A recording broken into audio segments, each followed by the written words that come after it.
MHCET निकालांबाबत संभ्रम। 12वी मध्ये 40%, मग CET मध्ये 99% पेक्षा जास्ती गुण कसे?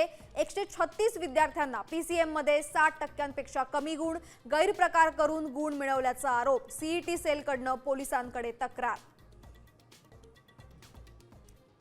पावसाळी अधिवेशनाचा दुसरा आठवडाही गोंधळाचा। दोन्ही सभागृह तहकूब। परीक्षा दुरुस्ती विधेयकावर दुपारी 2 वाजता चर्चा होणार।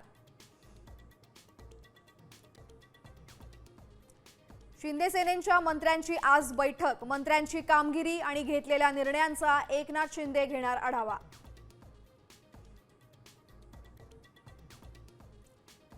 पुण्यामध्ये व्यावसायिकाची 1 कोटींची रोकड लुटली। महिला पोलीस हवालदारासह 9 शिपायांसह 9 जणांवर गुन्हा दाखल। 2 पोलिसांचं निलंबन।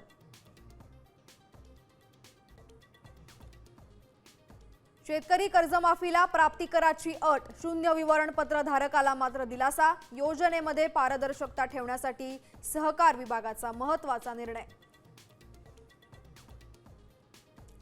ग्लासगोच्या कॉमनवेल्थ स्पर्धेत भारताचा डंका। एकाच दिवसात जिंकली 6 मेडल्स। भारताच्या खात्यात आतापर्यंत 10 मेडल्स।